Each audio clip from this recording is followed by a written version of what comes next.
Bonjour à tous, bienvenue dans Croissance verte. Canicule, intempéries, feux de forêt, inondations, la planète voit son visage s'altérer. Les phénomènes extrêmes se multiplient, l'urgence climatique saute aux yeux face à ce chaos. L'humain étouffe, souffre et se résigne parfois à fuir. La nature nous rend peut-être ce que nous lui avons infligé, pourtant tout n'est pas perdu. Heureusement d'ailleurs, les initiatives écologiques fleurissent. Cap sur la Côte d'Ivoire, ce pays jadis verdoyant, aujourd'hui gravement menacé. Nous y serons avec nos reporters. Décryptage sur le plateau avec Alexandre Guberlette, journaliste, militant écologiste et spécialiste en plaidoyer et campagne sur les questions climatiques par ailleurs. Directeur exécutif de l'organisation environnementale sénégalaise Teranga Lab. Bonjour et bienvenue dans cette émission.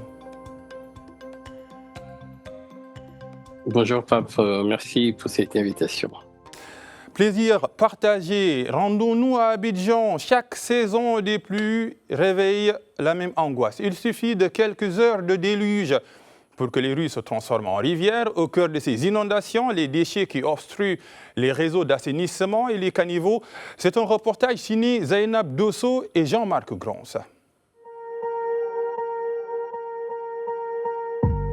À chaque saison des pluies, Abidjan retient son souffle. Quelques heures de pluie diluvienne suffisent parfois à transformer certaines rues en véritables cours d'eau. Derrière ces inondations qui perturbent le quotidien des milliers d'habitants, une cause revient régulièrement. Les caniveaux bouchés par les déchets jetés dans les rues qui finissent dans les ouvrages de drainage ou les réseaux d'assainissement enterrés.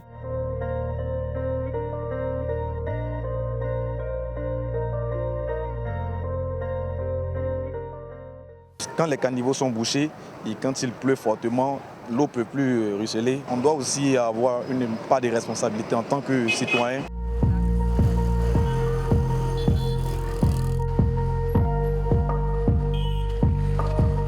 À Bobo-Yopougon ou encore Trècheville, le constat est souvent le même. Sachets plastiques, bouteilles, emballages, pneus ou gravats s'accumulent dans les caniveaux, empêchant l'écoulement normal des eaux de pluie.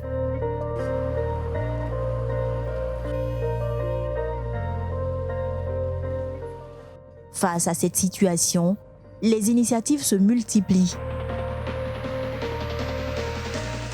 À Cocody, l'ONG Pas à Pas mène régulièrement des opérations de nettoyage et de sensibilisation pour rappeler que la lutte contre les inondations commence aussi par des gestes simples, tels que jeter ses déchets dans des endroits appropriés et non dans les caniveaux. C'est une cause, on ne va pas dire que les caniveaux bouchés créent l'inondation forcément. Il y a aussi les maisons qui sont conçues de manière anarchique. Voilà. Mais ce qu'on voit, lorsqu'il pleut, les plastiques vont se retrouver dans les caniveaux, il n'y a plus de passage d'eau. Donc du coup, on peut dire que c'est une cause véritable. Voilà. On veut limiter ce problème majeur-là parce qu'en temps de pluie, on voit ce qui se passe en temps de pluie. Nous avons des inondations. Après on voit des communiqués disant qu'il faut faire des casses. Donc on veut limiter ça.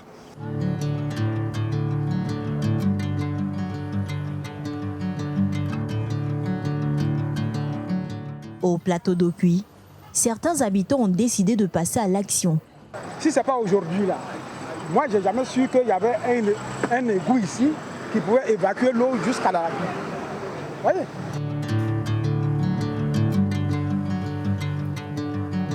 Parmi eux, un commerçant qui débouche lui-même les caniveaux, situés devant son lieu de travail, afin d'éviter la stagnation des eaux. Devant moi-même, là, il y a un caniveau qui est là. Souvent, moi, je n'attends pas la mairie. Je rentre dedans et puis j'enlève. Parce que pourquoi? Si ça se bouge d'une manière, là, l'odeur, 1. De 2, il y a les moustiques. De 3 aussi, l'eau, ça ne peut pas circuler dans les trous pour aller rejoindre les grandes fossés. Parce que la population, elle ne jette pas des ordures dans des trucs, dans des poubelles. Directement dans des caniveaux, bon. Et puis les gens des sentiers aussi. Et tu vois des carreaux cassés. Quand ils sont en train de construire des bâtiments, les gens venaient les sables et puis des carreaux et viennent baigner directement sur des caniveaux. Or que les caniveaux, il n'y a pas de fermeture. Direction Trècheville.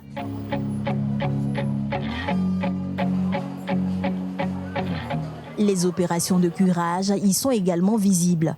Chaque année, avant les grandes pluies, la mairie organise des campagnes de nettoyage des caniveaux afin de faciliter l'évacuation des eaux. Au niveau de l'assainissement, de façon générale, il y a ce que vous appelez les caniveaux qui sont à ciel ouvert et il y a les conduites qui sont enterrées. Les collectivités sont en charge des caniveaux à ciel ouvert, tandis que les conduites enterrées sont de la responsabilité de l'État à travers l'ONAD, l'Office national de l'assainissement et du drainage, qui a signé un contrat d'affinage avec la SODECI Assainissement. Et la SODECI Assainissement a l'exclusivité sur tout ce qui est enterré au niveau du réseau. Donc, quand on parle de caniveaux bouchés et réseau enterré aussi bouché, il faut voir deux aspects. Il y a d'abord l'incivisme avec les déchets qui sont déversés partout à des endroits qui ne sont pas indiqués et ça se retrouve facilement dans le réseau, que ce soit des caniveaux à ciel ouvert ou les réseaux enterrés. Et aujourd'hui, ce sont les principales causes qui amènent les problèmes d'inondation à certains endroits.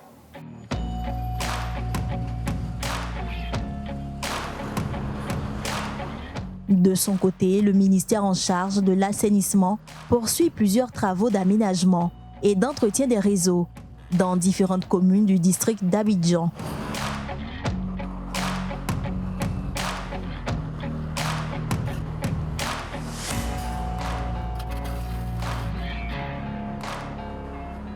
Malgré ces efforts, le problème demeure.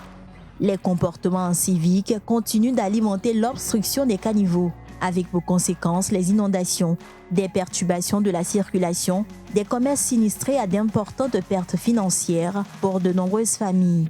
Pour les autorités municipales, les ONG et les actions engagées sur le terrain, il est donc nécessaire d'aller plus loin. Aujourd'hui, nous essayons de pallier cela par la sensibilisation. Parler à la population, nous avons des équipes, surtout nos agents qui sont assermentés, sillonnent la commune pratiquement tous les jours pour essayer d'échanger à la population, pour les expliquer le bien fondé d'avoir une poubelle, le bien fondé de déposer les déchets à des endroits indiqués, tels qu'il y a des bacs qui existent, qui sont installés dans la commune, c'est d'aller les mettre dans les bacs et non de les déposer à terre comme on le constate. Mais c'est difficile, mais on essaie de toujours continuer. Peut-être que derrière, avec la répression, ça va peut-être changer. Une démarche qui s'inscrit dans une logique d'économie circulaire, où les déchets ne sont pas seulement perçus comme un problème, mais aussi comme une source de valorisation. Car au-delà des opérations de nettoyage, la lutte contre les inondations reste avant tout une responsabilité partagée. Préserver un caniveau, c'est aussi protéger son quartier. Zeynab Dosso et Jean-Marc Grans, merci beaucoup pour ce reportage dans lequel on a vu, Alexandre, des initiatives pour lutter contre les inondations. Mais parlons de ces phénomènes extrêmes. Plusieurs pays au monde ont battu des records de température dès le printemps. Comment adapter nos villes à des canicules ou à des phénomènes extrêmes si précoces, Alexandre? Alors, c'est une très, très grosse question. Alors, je pense que le problème, c'est que nos villes ont été conçues pour un climat, je vais dire, qui n'existe plus. Donc, il faut s'adapter. Il faut agir sur plusieurs leviers. Moi, à mon niveau, avec les casquettes que j'occupe, je peux essayer d'en identifier trois que je pense être des leviers qui sont assez urgents. Le premier levier, c'est celui de végétaliser massivement pour créer des îlots de fraîcheur. Il faut végétaliser quoi? Il faut végétaliser nos écosystèmes, nos rues, nos maisons. Il nous faut végétaliser notre environnement. Ça, c'est le premier aspect. Le deuxième aspect, je pense qu'il nous faut aussi repenser les matériaux de construction que nous utilisons. Je vais donner l'exemple du Sénégal, où on a des régions plus ou moins assez chaudes. Mais paradoxalement, lorsqu'on visite ces régions-là, on voit que les maisons sont construites en béton, en ciment, et parfois les gens, ils se permettent même de mettre du béton sur toute la cour, en fait. Ce qui fait que ça sera très, très difficile de résister à ces chaleurs-là. Donc, moins de bitume et de béton qui accumule la chaleur. Le troisième et dernier levier, peut-être, c'est penser à mettre en place ce que je peux appeler des systèmes d'alerte précoce qui sont couplés à des lieux climatisés et qui soient accessibles aux populations vulnérables. Je peux toujours donner l'exemple de mon pays, le Sénégal. Il y a certaines régions où, à partir du mois d'avril et du mois de mai, on devrait penser à la santé des populations et surtout à la santé des enfants. Je parle de ces lieux comme les lieux qui sont au nord du Sénégal, que ça soit Matam ou encore d'autres localités telles qu'au nord de Saint-Louis, où les jeunes enfants sont dans des classes, dans des salles de classe qui ne sont pas vraiment adaptées à l'apprentissage dans un milieu plus ou moins sain. Et d'ailleurs, Alexandre, les climatologues estiment que nous risquons de dépasser cette limite de réchauffement d'ici la fin de la décennie, donc récemment. Quels écosystèmes sont les plus menacés? Alors, les écosystèmes les plus menacés, je pense qu'en premier lieu, on peut parler des récifs coralliens. Ils sont classés en première ligne. On estime qu'au-delà de 1,5% de degrés Celsius, c'est plus de à peu près 70 à 75% qui pourraient disparaître de ces récifs-là. Et ces récifs, on sait tous que ce sont des éléments qui jouent un rôle assez intéressant dans la régulation de l'écosystème marin. Viennent ensuite les écosystèmes polaires et les banquises arctiques. Puis les forêts tropicales qui sont en train de basculer, on commence à le remarquer, d'un statut de puits de carbone à celui de source d'émissions. Parce que quand la déforestation et la sécheresse sont combinées, notamment en Amazonie, ça complique la situation. Donc, ce qui inquiète le plus les scientifiques, c'est l'effet domino de tout ce que je viens de citer là. Parce que quand un écosystème aussi s'effondre d'une certaine manière, c'est plusieurs aspects qui sont déstabilisés en fait. Exactement. L'air chaud, d'ailleurs, retient plus d'humidité, Alexandre. Est-ce pour cela que les pluies actuelles provoquent des crues si soudaines? En ce qui concerne les inondations soudaines, comme on a pu le constater dans certaines de nos capitales, je peux citer Abidjan, je peux citer Conakry, je peux citer Niamey et Dakar, il y a ces 2 dernières années. Il y a un phénomène en physique qu'on appelle la loi de Clausius-Clapeyron. En gros, ce que ça dit, c'est que chaque degré supplémentaire permet à l'atmosphère de retenir environ quelque chose comme 7% d'humidité en plus. Concrètement, cela veut dire que quand la pluie tombe, elle tombe en quantité plus concentrée sur des durées plus courtes en fait. Donc, il peut avoir une pluie de 2 heures de temps à Dakar, mais faire énormément de dégâts en fait. Dans ce cas, on parle plus de sans précipitation progressive que les sols peuvent absorber, mais on parle de véritables déluges qui saturent de façon instantanée nos réseaux d'évacuation urbains et parfois ça vient avec son lot de malheurs pour les populations les plus vulnérables. Et peut-être la solution, c'est planter un arbre. Planter un arbre en Côte d'Ivoire n'a plus rien d'un acte symbolique, c'est un enjeu de survie écologique. Après avoir perdu la plupart de ses forêts en un siècle, le pays vise désormais la restauration de son espace vert d'ici 2030. Pour réussir ce pari, il est à mise sur l'engagement des citoyens. Reportage en Côte d'Ivoire, toujours signé Zainab Dosso et Jean-Marc Grance. Longtemps considérée comme un pays forestier, la Côte d'Ivoire a vu son couvert végétal reculer au fil des décennies, sous l'effet de l'agriculture, de l'urbanisation et de l'exploitation des ressources naturelles. Atteindre un taux de couverture forestier de 20% d'ici 2030, telle est l'ambition que s'est fixé le pays pour faire face à cette réalité. Pour relever ce défi, les initiatives de reboisement se multiplient à travers le territoire. Associations, entreprises, organisations de la société civile, établissements scolaires et simples citoyens s'engagent désormais dans la restauration du couvert forestier ivoirien. Très souvent, c'est un peu amendé, c'est-à-dire on a apporté des éléments nutritifs pour permettre à la plante de bien se développer. À Bingerville, à l'occasion de la Journée nationale de l'environnement, L'ONG Mouvement Ivoirien pour la sauvegarde de l'environnement et ses partenaires ont organisé une vaste opération de reboisement dans la réserve d'Adjien. Plus de 200 personnes ont répondu à l'appel, munies de plans, de gants et animées d'une même volonté, contribuer à la renaissance de cette forêt menacée. Nous avons reboisé au total 3 hectares, soit 1200 plants qui ont été plantés aujourd'hui et produit en même temps 1000 plants pour les pépinières qui vont permettre au reboisement à venir. Pour ces bénévoles, partenaires et populations locales, l'objectif va bien au-delà d'une simple activité symbolique. C'est une première pour nous. Donc c'est toujours plaisant de découvrir quelque chose de nouveau en fait. Il s'agit de participer concrètement à la restauration de l'espace naturel, fragilisé par les pressions humaines et les effets du changement climatique.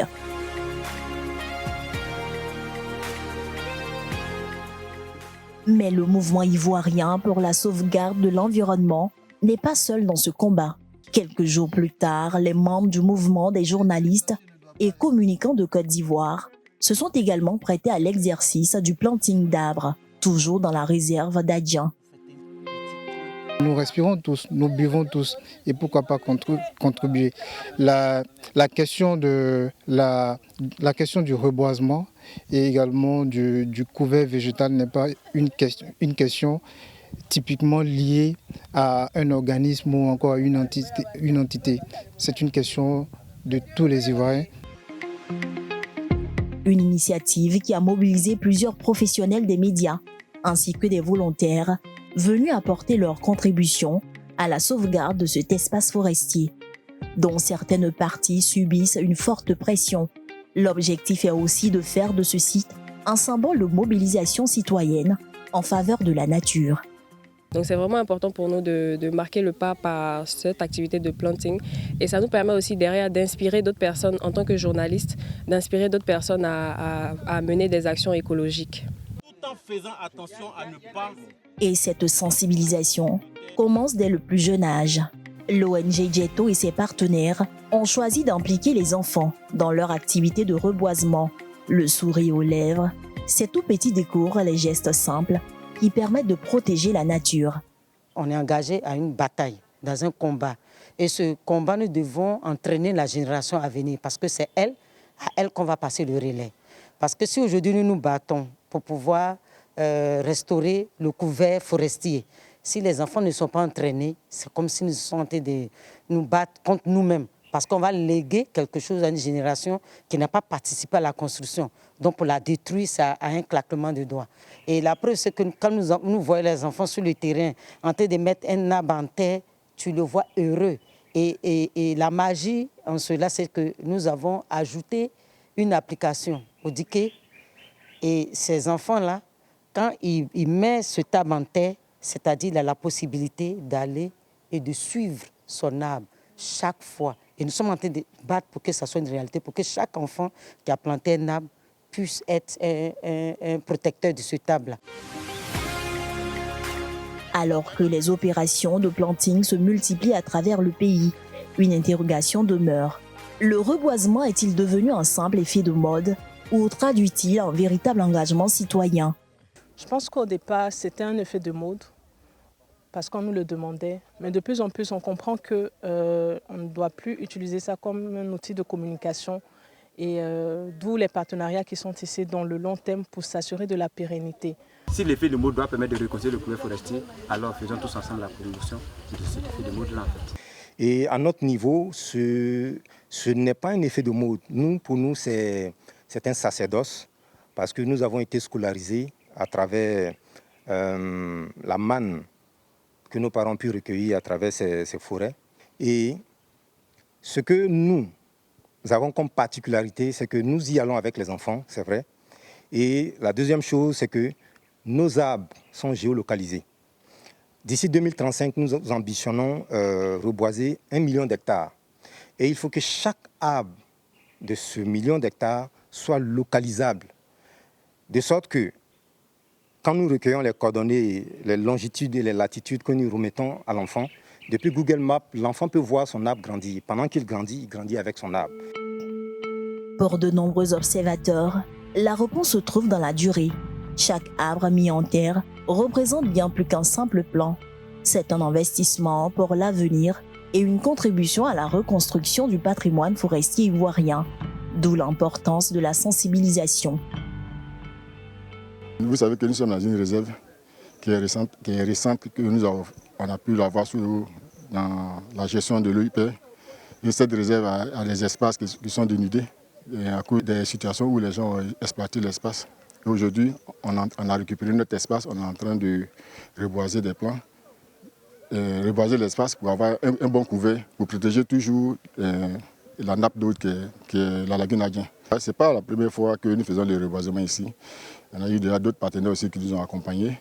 Vous voyez l'effectif qui est arrivé. Ils sont plus de 200 personnes qui sont venues. Ça veut dire déjà que les Ivoiriens sont sensibilisés à la chose de la conservation de leur couvert, de l'environnement. Donc je peux dire que les populations s'engagent vraiment à le faire. Pendant ce temps, le gouvernement poursuit sa stratégie de préservation, de réhabilitation et d'extension des forêts. Et on a vu dans ce reportage, Alexandre, le reboisement, l'arbre. La solution passe-t-elle par ce reboisement face aux phénomènes extrêmes? Oui, c'est une solution, c'est une vraie solution, mais ce n'est pas aussi simple que planter des arbres en fait. Le reboisement, il capte du carbone, il régule les températures locales, il aide à restaurer la biodiversité, mais lorsqu'il est mal fait, avec des monocultures à croissance rapide par exemple, il peut même être contre-productif en fait. Donc, la qualité du projet compte davantage que le nombre d'arbres qui est planté. Ce n'est pas forcément un aspect qu'il faudrait aborder sur le prisme du nombre, en fait. Mais c'est plutôt la façon de restaurer, de reboiser, essayer de recopier les forêts en évitant au maximum de faire de la monoculture à travers le reboisement. Dans de nombreux projets de reforestation, plus de la moitié des arbres meurent la première année. Comment empêcher cela? Comment l'empêcher? C'est ce que je viens de dire, c'est éviter de faire du reboisement en recopiant nos méthodes traditionnelles de monoculture, en fait. Il faut essayer de s'inspirer de la forêt. La forêt, c'est quoi? La forêt, c'est plusieurs espèces d'arbres qui sont dans un même territoire et qui communiquent entre eux, en fait. Plusieurs recherches ont déjà démontré cela et ça nous permet de restaurer une biodiversité beaucoup plus efficiente pour nos communautés, en fait. C'est ce qu'il faudrait penser à mettre en place et non prendre une seule espèce et la mettre tout le long d'un tracé, en fait. Le GIEC estime qu'il faudrait reboiser 10 millions d'hectares pour absorber le CO2. Les pays comprennent-ils cet enjeu? Oui, les pays commencent à comprendre ces enjeux-là. Je peux donner l'exemple des pays du Nord qui ont commencé aujourd'hui à enlever tout ce qui est béton sur les espaces publics. Je donne l'exemple de la France, par exemple, qui a commencé à enlever le béton de ces parkings, à créer des espaces de fraîcheur, à faire en sorte que les éléments naturels puissent être très représentatifs dans le mobilier urbain. C'est quelque chose qui nous ramène à réfléchir aussi en tant que communauté, comment construire nos villes, mais aussi comment définir l'avenir de nos villes qui aujourd'hui, c'est plus forcément un avenir qui se conjugue avec l'usage intempestif du béton. En tout cas, merci beaucoup Alexandre Gubert-Lett, journaliste passionné et militant écologiste. Merci beaucoup pour ces réponses. C'est moi qui vous remercie, ça a été un plaisir. Plaisir partagé, c'était Croissance Verte. Merci beaucoup de l'avoir suivi. Rendez-vous la semaine prochaine pour un nouveau numéro.